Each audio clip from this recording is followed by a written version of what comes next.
నమస్తే, నేను Maruthi Ram. One voice న్యూస్కు స్వాగతం. ఢిల్లీ మద్యం పాలసీ కేసులో తెలంగాణ రాష్ట్ర తొలి ముఖ్యమంత్రి కేసీఆర్ కూతురు ఎమ్మెల్సీ కవితను అన్యాయంగా కేసులు పెట్టి ఒక ఆడబిడ్డను ఇబ్బందులకు గురిచేశారని బీఆర్ఎస్ మాజీ ఎంపీపీ పడగల మానసరాజు విమర్శించారు.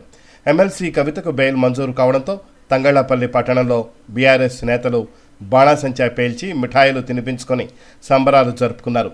దేశ అత్యున్నత న్యాయస్థానం సుప్రీంకోర్టు ఇచ్చిన తీర్పుపై హర్షిస్తున్నామని వ్యాఖ్యానించారు. దేశంలో ప్రాంతీయ పార్టీలు లేకుండా చేయడమే లక్ష్యంగా కొంతమంది కేంద్ర ప్రభుత్వ పెద్దలు వ్యవహరించారని, దీనిని దేశ ప్రజలు గమనించాలని కోరారు.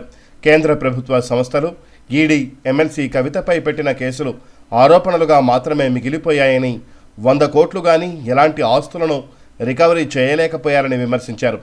ఎప్పటికైనా కవితపై పెట్టిన కేసుల్లో న్యాయమే గెలుస్తుందని స్పష్టం చేశారు. ఈ కార్యక్రమంలో బీఆర్ఎస్ పార్టీ నాయకులు, కార్యకర్తలు పాల్గొన్నారు.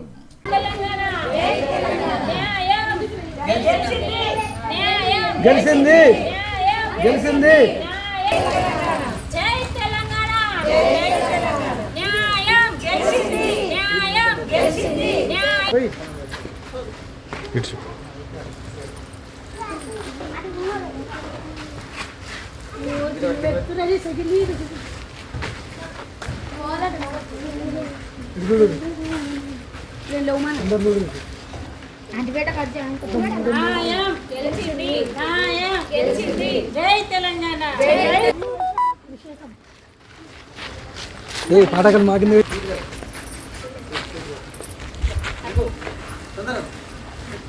తెలంగాణ, జై తెలంగాణ, న్యాయం జై తెలంగాణ, జై తెలంగాణ, గారి నాయకత్వం వర్ధిల్లాలి, జై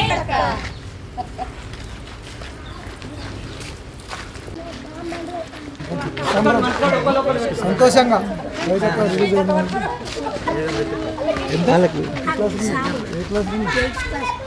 గాలకి అక్క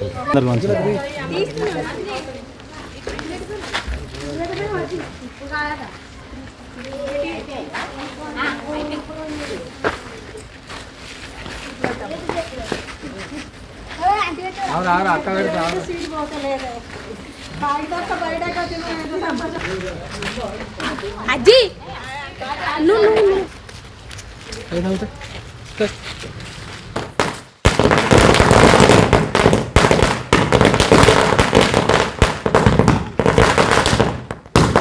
ఈరోజు రాజన్న సిరిసిల్ల జిల్లా తంగలపల్లి మండల కేంద్రంలోని గౌరవ తెలంగాణ సంస్కృతి సంప్రదాయాలకు అర్థం పట్టినటువంటి బతుకమ్మ పండుగ 4 దిశల మరి చాటి చెప్పినటువంటి ఎమ్మెల్సీ కల్వకుంట్ల కవిత గారు మరి ఈరోజు ఈడీ సిబిఐ విచారణలో మరి కొట్టి పారేసి ఈరోజు బెయిల్ మీద మరి విడుదల కావడం జరిగింది.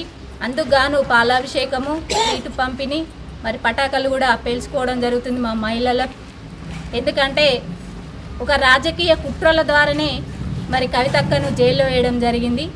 అయినా ఎప్పుడు కూడా ఎన్ని విచారణలు ఈడీ కానీ సిబిఐ కానీ ఎన్ని విచారణలు చేసినా కానీ ఎప్పుడు కూడా భయపడని కవితక్క మరి ఒక కడిగిన ముత్యంలాగా తిరిగి వస్తుందని గౌరవనీయులు పెద్దలు తెలంగాణ రాష్ట్ర ముఖ్యమంత్రి కేసీఆర్ గారు ఏ మాట అన్నారో మరి అదే విధంగా ఈరోజు ఒక కడిగిన ముత్యంలాగా మా కల్వకుంట్ల కవితక్క మరి విచారణలో ఈడీని మరి సిబిఐని కొట్టి పారేసి మరి సుప్రీంకోర్టు మరి బెయిల్ ఇవ్వడం జరిగింది. సుప్రీంకోర్టుకు మా మహిళలందరి తరఫున ప్రత్యేకమైన నమస్కారాలు తెలియజేస్తూ మరి కవితక్క రాబోయే రోజులలో మరి తెలంగాణ రాష్ట్రాన్ని మరి అగ్రగామిగా నిలిచి మరి ఎంతో అభివృద్ధిలో ముందుండాలి, మా మహిళలకు మంచి ఆదర్శంగా నిలవాలని మనస్ఫూర్తిగా కోరుకుంటూ జై తెలంగాణ.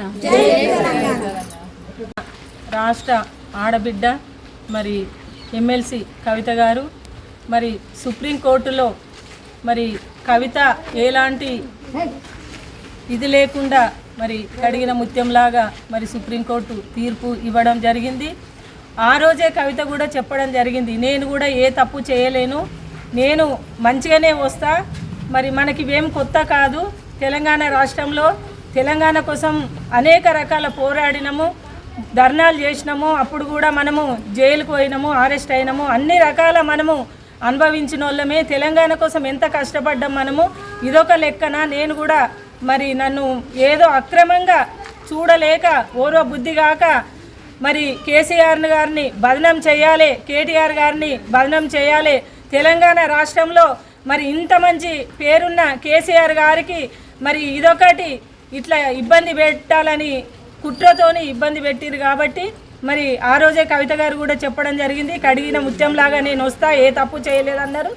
ఆ విధంగానే మరి సుప్రీంకోర్టు కూడా ఈరోజు తీర్పు ఇవ్వడము మా మహిళలందరికీ మరి కవితక్క తీర్పు ఇచ్చినందుకు మహిళలందరము మరి సుప్రీంకోర్టుకు మేము మా ప్రత్యేక ధన్యవాదాలు తెలియజేస్తూ ఈరోజు తంగలపల్లి మండలం హెడ్ క్వార్టర్లో మా మహిళలందరి ఆధ్వర్యంలో కవిత గారు మరి వచ్చినందుకు చాలా సంతోషంగా ఉన్నాం ఇప్పటికి కూడా. మరి ఎందుకంటే కవిత గారు బతుకమ్మ ప్రోగ్రాం కూడా దేశాలలో కూడా నలుమూలలో కూడా మరి బతుకమ్మ అంటే కూడా ఏదో తెలిసి తెలియని విధంగా ఉన్న రీతిలో మరి కవిత గారు మరి పెద్ద ఎత్తున ప్రోగ్రాంలు చేసి పెద్ద ఎత్తున మరి పండుగలు జరుపుకోవడం జరిగింది.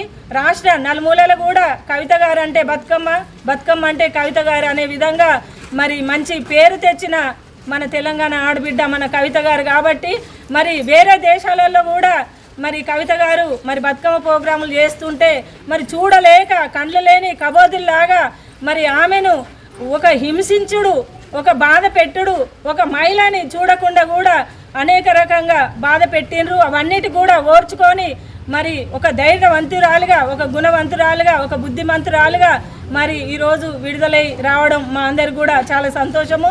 తెలంగాణ